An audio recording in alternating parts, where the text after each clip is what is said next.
জাতীয় প্রেস ক্লাবের সামনে শিক্ষক সমাবেশ করছেন মাধ্যমিক স্কুল, কলেজ, মাদ্রাসা ও কারিগরির শিক্ষকরা। এতে এই সড়কে সৃষ্টি হয় তীব্র যানজট। শিক্ষকদের সচিবালয় অভিমুখী পদযাত্রার কথা থাকলেও পুলিশের ব্যাপক উপস্থিতির কারণে তা হয়নি। বিস্তারিত হাকিম মাহি রিপোর্টে।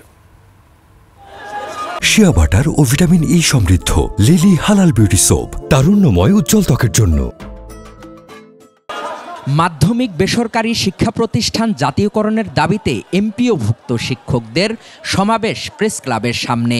এর ফলে তোপখানা রোডের দুই পাশে যান চলাচল বন্ধ হয়ে যায়। শিক্ষকরা বলছেন 2018 সালের আন্দোলনের পর সরকার 5% বার্ষিক প্রবৃদ্ধি ও 20% বৈশাখী ভাতা চালু করলেও জাতীয়করণের প্রতিশ্রুতি এখনো বাস্তবায়িত হয়নি। এছাড়া সকল ভাতা কার্যকরে এখনো প্রজ্ঞাপন জারি হয়নি।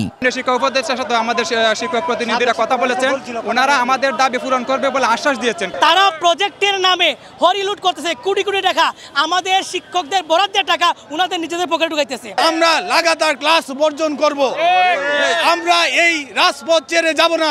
মানবেতর জীবনের চিত্র তুলে ধরে শিক্ষকরা জানান, অনেকে কিছুটা বেতন পান, আবার অনেকেই পান না।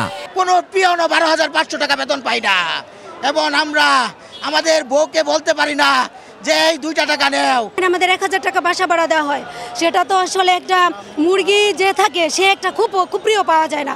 12,500 টাকা বেতনে 3 বেলা খাবার সংস্থান হয় না বলেও জানান শিক্ষকরা। হাকিম মাহি, 21 টেলিভিশন, ঢাকা।